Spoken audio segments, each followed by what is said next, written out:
Welcome back, folks, here on the Believe in NFL Draft Prospects podcast. I am Joe DeLeone here with Ryan Roberts, and we are here to recap day one of the 2022 NFL Combine, that being the performances of the tight ends, the wide receivers, and the quarterbacks. Ryan, I don't know about you, but it was so freaking exciting getting to watch some of these guys perform. I'm just excited that the Combine started. This is separate from the draft, probably my favorite event of the year.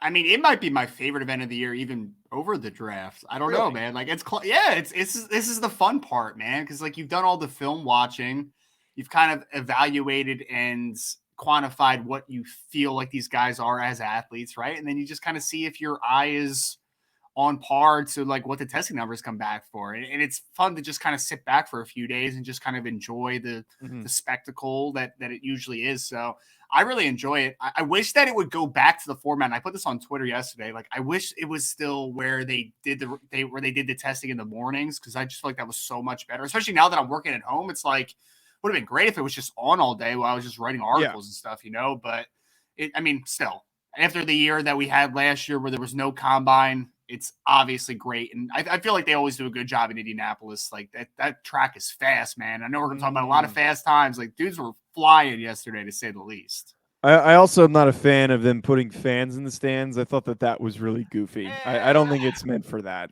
Well, it was very driven towards the media and the viewer yesterday. Like, it was not for the players, right? Because like we talked. Well, it was also geared towards the commercials too, because there were a crap ton of commercials.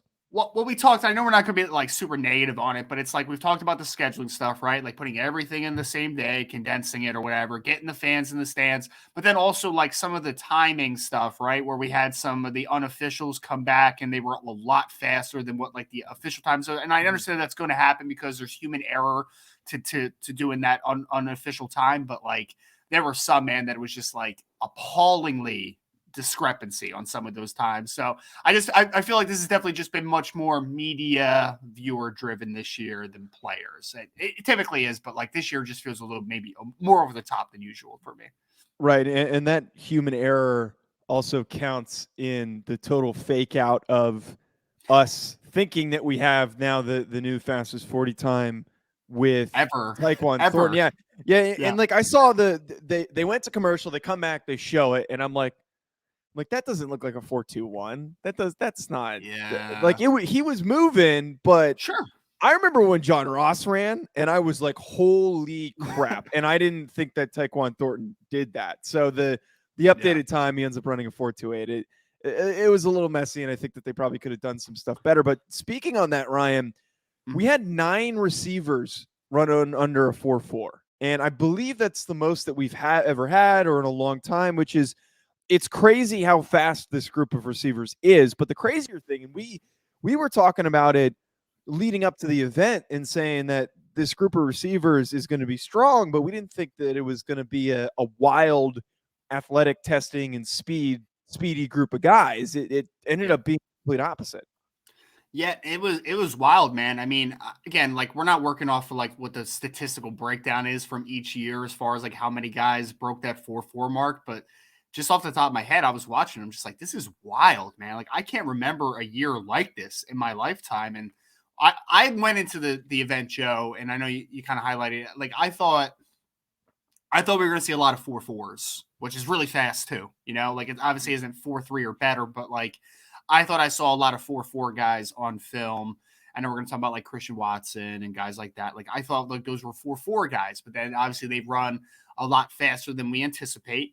And it's just really wild because we have obviously had the last 2 years have been historical wide receiver groups at the top and in terms of depth. And we just have another depth class this year that just has some crazy athletes. So it was a great start to the events because we're going to see a lot of fast times when the corners and the defensive backs come up too. So this could be a historically fast year just in terms of NFL draft because, I mean, we got off to a crazy start with these wide receivers this week. Yeah, really, really crazy start. And some of these guys just put up some really, really crazy numbers. And we're going to discuss that on today's show. We're going to do a deep dive on those players that we thought were the biggest winners, the ones that stood out the most and maybe are going to make us go back and rewatch the tape. The first one I want to bring up, Ryan, going into the tight ends, we've got 2 tight ends. Jelani Woods from UVA. He was a pretty crazy athletic specimen yesterday, considering the fact that he's 6'7". He's 259 pounds, 34-inch arms. It's 24 reps on the bench, and then ran a 4.61. So just for anyone who doesn't know anything about bench press, the longer your arms are, the harder it is to put up more reps. It becomes increasingly more difficult. And he had the best bench number for a tight end, which really shows and speaks to his strength as an athlete. And I thought he looked good hitting the sled. I think that he's somebody who could be a big riser just based on that athletic testing amongst the group that just was steady and looked pretty strong all around. Yeah, well, I think that the big over encompassing kind of I guess label for the group, like you said, is that I thought that we saw a lot of guys that were running 4.6s, and it was like just a really solid group all around. I don't think that there was one guy that you're like, wow, that's the head and shoulders guy. But if there was one, it might be Jelani Woods, because like you said, when you kind of look at that size, right around 6'7", 259 pounds, 34-inch arms, like obviously he has a huge catch radius, and you just expected him to, kind of be that guy that wins above the rim. But then when you add 4.61 speed, like that just adds a completely different dynamic. And kind of for the backstory on him is, I believe he was a quarterback recruit that went to Oklahoma State originally. And obviously he had developed into kind of like a big slot type of dude, because Oklahoma State obviously runs, air raid, and they're spreading guys out and doing all that type of stuff. And he just wasn't very productive and didn't get many opportunities at Oklahoma State. And then he comes to Virginia this year, and he is an all ACC performer, and he has, one of the better tight end seasons across all of college football. So a late bloomer at the tight end position with that size, and then adding again the athleticism that he has. Now, I wouldn't be surprised if he's a big riser in this class, because people, I think, are going to take gambles on that type of athletic upside. Now, the production obviously didn't match for the majority of his career, but you see where it did come from at Oklahoma State to the 1 year at Virginia. Obviously, it's trending in the right direction. And then the season that he, in the performance he had yesterday, specifically in the 40-yard dash, showing that linear ability with that size is impressive. And I think a lot of teams and evaluators are going to be excited about what the future could be with a player like that, because he has athletic upside, obviously. Yeah, that's just a really, really big athlete. And I didn't know the whole backstory on him not being a tight end from the jump. So, I mean, that might actually give him an advantage in the evaluation process, because he's newer to the position. Yeah, there's a couple of those guys. Like I know Curtis Hodges from Arizona State's another guy that I think started out as a quarterback. Greg Dulcich was a guy that started out, I think, as a walk-on wide receiver, if I have that correctly. So, like, we've had a couple guys that are like conversion dudes, which is always interesting because those guys are late to the game. They haven't been playing it very long. So that's the upside factor, I think, is even more because, they haven't been working the nuances of the game or that position for a long time. So you could project forward and say, what can this guy be 3 to 4 years from now when he's played like a consistent amount of snaps at a single position? I think that's why it's kind of exciting for guys like Woods and even like a Curtis Hodges from Arizona State. And you mentioned Greg Dulcich. He was the other tight end that we thought looked really, really good in testing. 4.69, 16 bench reps, 34-inch vertical, 122-inch broad, and then a 7.05 3-cone and a 4.37 20-yard shuttle. And Dulcich was also somebody that the overall tight end group, I thought when you put them in the drills, they looked pretty steady, like Trey McBride and Isaiah Likely. They looked pretty steady. But I thought that Dulcich, to go along with that athletic testing, I thought that his hands looked pretty good. He looked pretty consistent throughout catching in these tight end drills. Did you like Greg Dulcich's hair? It's great hair. I forgot. I was going to mention that. I completely forgot that easily the biggest winner just because of the hair. Dude, he looked like an Adonis, man, with that hair. I was like, oh, that's awesome. He had a really nice week. Nice day. It used to be a week, but yeah, he had a nice day overall of testing. And he obviously he hit the thresholds in terms of size. He goes there and he tests well, kind of like an all-around guy. He caught the football well, in my opinion. And I think that he's another guy that's kind of just a late bloomer type. Like I said, he started his career as a wide receiver. He's just bulked up and he's become that guy. And I think I saw the stat. It's like he averaged over 18 yards a catch during his career or some crazy number like that. So Crazy. like that's a really incredible number for a tight end. So obviously he has some downfield vertical ability, and I think there's still ways that he can go as far as rounding out his game. But again, he has the baseline athleticism and the size where I think teams are really going to like a lot of what they can project forward with a guy like Dulcich. Yeah, Dulcich, definitely a great athlete, and he was somebody that we expected to look really good athletically. And I told you to pick him in our RAS thing. I told you to pick him. Yeah, and I went with Isaiah Likely, and that dude decided not to run, which is such a it's pain in the man. ass. It's good. Hey, Chase Allen didn't run either, so that's pretty much a wash. I tried to actually, I forgot to tell you this morning. I tried to do the RAS stuff, the calculator, and I put like Chase Allen stuff in, and like he just did not have quite enough events to qualify for an RAS. And I guess it would be the same thing with Likely. Because Allen, dude, I'm so pissed because he had a nice Chase Allen had like a 703 20-yard shuttle. 33.5 vert, which was solid. He had like a 9.7 broad. Like all the numbers were good. And he was 6'6", 251. I'm like, all you had to do, brother, was run a damn 40, run a solid number, like a 4.7. I would have been golden. But of course, he chose not to. No, we both miss out in our competition. So we've got receivers and one quarterback to discuss. Before we get to that, though, folks, I need to tell you about our partners for today's episode. First up, Bet Online. I know there's no football.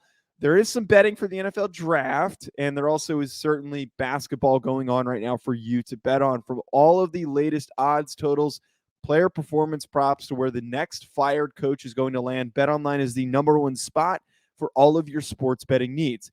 Head over to the website or use your mobile device to sign up today and receive your 50% welcome bonus on your first deposit. Just use our promo code BELIEVE to get started. And it's not just basketball. BetOnline is your source for hockey, boxing, UFC odds, right to Olympic coverage, and is the best in the business.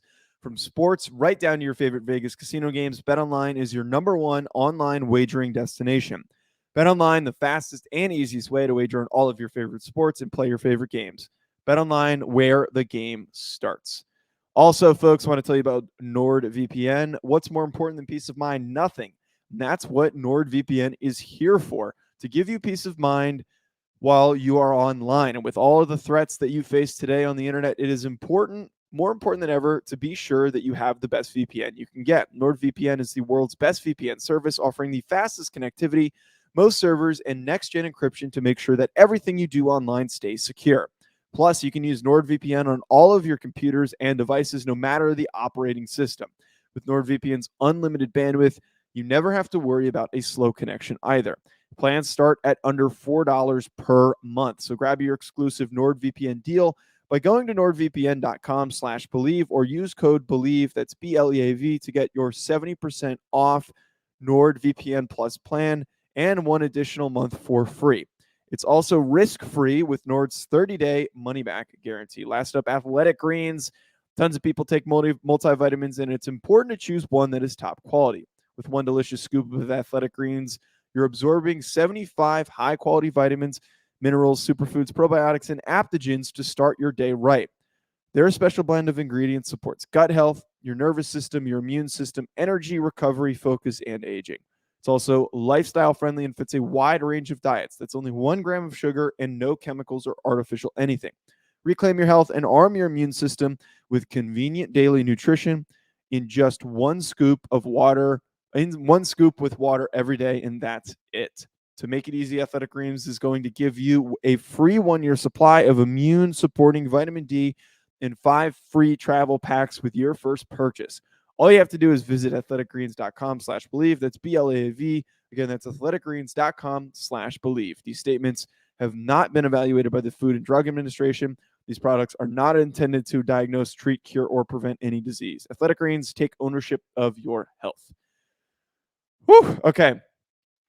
Ryan, receivers. So we thought that Chris Olave was this potentially crazy fast guy because he ran a 4.26, but then the time got updated.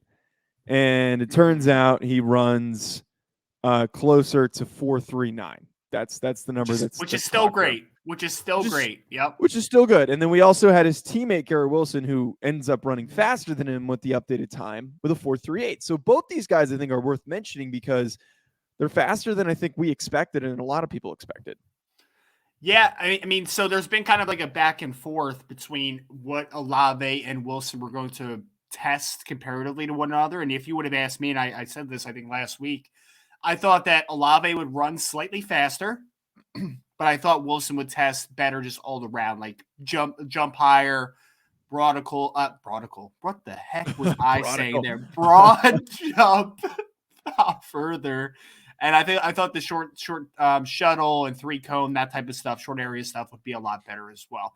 They actually I think they brought him vertical right around the same, which was like odd to start with. Mm-hmm. And then Garrett Wilson runs faster than Olave. And that's kind of like been the thing about Olave is like, I thought he ran exactly what I anticipated, like low 4.3. I'm sorry. Yeah. 4.3 high, 4.4 low. Like I was like 4.38, 4.39, 4.40. Like I get that. Wilson, I would have anticipated like 4.47, somewhere in that ballpark, but it's just kind of funny because, I mean, obviously both guys end up running very fast, sub 4.4, but I did not expect Wilson to run faster than Olave, and I also expected Wilson to test better in other areas than Olave. So just a little bit different than I anticipated, but at the end of the day, you have to call both the Ohio State winners, wide receivers winners in that instance because they both ran incredibly fast, and I think they just checked a lot of boxes in testing. Yeah, we knew that these guys were good athletes, but it ends up turning out that they're better athletes than we expected, which it kind of fits the bill for describing a lot of these receivers that had good days yesterday on day one of the combine. And the one big one that I've got to bring up here, Ryan, who I tweeted it out and I still stand by it, that I think that Christian Watson was the biggest winner of day one, and his time was a little bit inflated and then updated, but still a really freaking good time. I think we were expecting him to look really good in athletic testing, but I think he still has managed to each step of the way throughout the draft process to exceed our expectations. At 6'4", 208 pounds, the North Dakota State wide receiver ran a 4.36, 38.5-inch vertical, and then 136-inch broad, which is fantastic athletically for a player of that size. And I thought in the drills too, he looked really good and kind of building off of what we saw him do at the Senior Bowl. Yeah, no, and if we're converting that, obviously that broad jump is 11'4", so it's an incredible jump to say the least. So everything kind of matched the athletic profile, and I feel like, and the crazy part about this wide receiver group is I feel like everybody just ran not a tenth of it, like a half a second. Wait, what am I trying to say here? Like not half of a tenth of a second. What would I say? 0.5? 0.05? 0.05 seconds faster. I thought there would be a cleaner way to say that than. Is it a hundredth of a second? Half of 100? We're not math. Okay. Sorry. All right. Yeah. No, not half of 100. Because all right. Anyway, so yes, everybody ran faster. So like what I'm saying is, if I thought a guy was a 4.40 guy, they ran 4.35. And that's kind of what I think of when I think of Christian Watson. He ran when I thought he was going to run 4.42-ish, 4.41, somewhere in that ballpark. He runs 4.36. So he ran significantly faster, and he broke into obviously in that 4.3 range. Shout out, though, Joe, to, I mean, the two best testers, arguably, of the day were both FCS guys. FCS. Isaiah Weston. I want to say Isaiah Weston from Northern Iowa also was just crazy. 11-foot broad, 4.41 in the 40. He was 215 pounds, like crazy stuff. I was just bragging to Joe before we started because he texted me last night and was like, oh, I have Christian Watson, though, so blah, blah, blah. And then I wake up this morning and him and Weston had the same exact relative athletic scores. So Joe did not take a lead despite the day that Christian Watson had. But still, shout out, man, to the FCS. What a great moment to have two of the highest testing wide receivers of the day. It's pretty dope, man. Yeah, I'm going to talk about Christian Watson the whole remainder of the cycle just because of how high does he go, Joe? How high does he go? Call your shot. I don't think it's crazy to say that he's one of the first picks in the second round. Top 10 in the second round. I think that's at this point. He looked really good at the Senior Bowl. He looked really good at the Combine. I don't think that's too much of a reach to say. And the one thing I keep saying when I bring him up on these radio spots that I've done is he played at North Dakota State on a team that used a freaking fullback as their primary offensive weapon. Hey, he didn't get the ball that much. Don't you slander Hunter Luepke like that? No, right? Hunter Luepke's fantastic, but my point is his stats and his film aren't really an indication, I think, of what he's capable of, because he should have been getting like 15 touches a game, but he was probably getting closer to like 7. Yeah, no, that's fair. That's fair. I mean, yeah, he comes from obviously that North Dakota State offense. Like, even when they had Trey Lance, like they just weren't throwing the ball a ton because it's just kind of how they're built. Run team. So, yeah, I think the nice thing about him, man, is like you kind of knew he was this athletic dude, but like every stop he's been at, also yesterday and at the Senior Bowl, the consistent catching, right? Like, because there was some drops on film that I've seen from North Dakota State, but like I feel like he's been plucking the football very well throughout the process as well. So checking a lot of boxes. Christian Watson, Isaiah Weston, I heard actually had a tough week at the NFLPA game. I think that he was a little up and down during the week. So good on him as another FCS prospect to kind of get his draft process going back in the right direction with the testing he had as well. So surprise, surprise, we have a Notre Dame receiver on the list, because every year it seems like there's a different Notre Dame receiver who has insane testing. And, it kind of started with Equiminius St. Brown and Chase Claypool, Miles Boykin. And, these guys have some impact in the NFL. Some of them do. And mostly Claypool's been the bigger one. But here we go now with Kevin Austin Jr., who runs a 4.43 at 6'2", 200 pounds, 39-inch vertical, 132-inch broad, 6.7 3 cone, which was the best amongst the receivers, and then a 4.15 20-yard shuttle. Kind of crazy to think that Notre Dame wasn't using that to their full ability, but still, Kevin Austin, kind of, I think, even more extreme than Christian Watson, where he was underutilized, and getting to show this testing proves that despite not being thrown to all that much, doesn't mean that he's not a great athlete. I've talked a lot about Kevin Austin, not only on this show at times, but also on Irish Breakdown podcast. And so kind of the story about him is he comes out of Florida as a very high recruit, like bordering on a 5-star level player. He's that type of dude. Comes to Notre Dame, plays a little as a freshman. Sophomore year, he gets suspended for the year. I think there were some academic issues.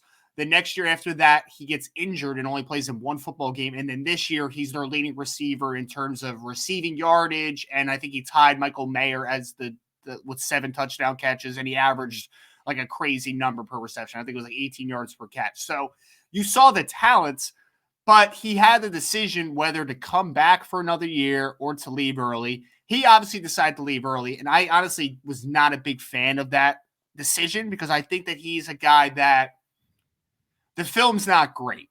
It's not. There's flashes, but he struggles with the line of scrimmage. He struggles with physicality consistently down the field, and he has some drops on film. Like, it's troubling stuff. But I've been on the record that I thought he was going to test great on the Irish Breakdown podcast. And I actually predicted very similar numbers to what he ended up doing. And he needed this workout for himself, because he needs people to forgive his film a little bit. Like, he needs to be forgiven about some of the shortcomings on film. And he has one of the best testing days that we've ever seen of a wide receiver, just in general, when you kind of put everything together. And you mentioned the guys like Claypool, obviously. I think he had like a 41-inch vert, was 4.43 at like 230 pounds. Like, Claypool was just a silly dude. And then Miles Boykin might have been even better. He had like a 43.5-inch vert or something like that at his size. Like, it was just nutty. So I feel like Kevin Austin put together maybe the best all-around performance of all those dudes, because then he has the 6.7 3 cone, Joe. And that's like, I want people to understand this for a second. That's nuts. It's nuts, man. Kevin Austin's playing as a boundary receiver most of the time for Notre Dame. So he's working as a vertical plane receiver. He's really literally running goes and comebacks and sticks. Like, that's all he's basically running. But then he runs a 6.7 3 cone, which is just a silly, silly time for that size. So now people are going to start to think, did Notre Dame not use him properly? Can he do more? Can he run routes? Can he do different things? Could he line up at multiple spots? And like, the caveat is that Kevin Austin did play at like 215 pounds or so. So he lost like 10, 15 pounds to test well. So like, the flexibility might be somewhat more limited when he's 215 pounds. But I think that this is a showing that, like, hey, Kevin, maybe you should play more closer to 200 pounds, because you might just be a different athlete at 200 comparative to 215. But either way, I think he went from a borderline draftable player to a player that is absolutely going to get drafted. Someone's going to take that because there's upside to him. There's developmental potential. And I don't think he went into the week as a slam dunk draftable player, but this week I would say right now after that performance, he's more likely to be a 4th round pick than he is to be a 7th round pick, like closer to that spectrum, in my opinion. Like I think that he's going to rise that much. Yeah, I think if we're just talking like well-rounded day, I don't think it's a reach to say that he had one of the best days. Just if you factor in all of the drills that he did, the jumps, the agility drills, the 40, all that stuff was off the charts. And heck, I mean, across the board, man. Yeah, it's crazy. Yeah, and I mean, you didn't even get those agility numbers from Christian Watson, which maybe if he did those, he'd be a little bit in contention for that. But still, crazy to see that Kevin Austin does that. Now he's somebody that you can't pass on on day 3 to be really high value developmental player that is going to be playing at a different weight, likely at the next level. I know that we hate talking quarterbacks on this show because this year's quarterback crop is terrible, but we got to give some attention to one quarterback. I swear to God, if the NFL.com portal for these testing results plays one more ad while I'm trying to read the numbers, I am going to punch my computer. Sorry. Desmond Ritter, though, somebody who we're going to throw the bone to for testing very, very well. And Malik Willis doesn't test. Mm-hmm. And I kind of spent the week leading up saying that if he did test, he probably would have had the best day amongst the quarterbacks. But here we are. Ritter benefits from Willis not testing. 4.52 40, 36-inch vertical, 127-inch broad, 7.153 cone, and then a 4.29 20-yard shuttle. I feel like I never really had that expectation for Desmond Ritter to be that good of an athlete. I knew that he was a strong athlete, but not that good. So to see those numbers kind of affirms that maybe some of those limitations he has as a thrower could be made up for what he is as an athlete.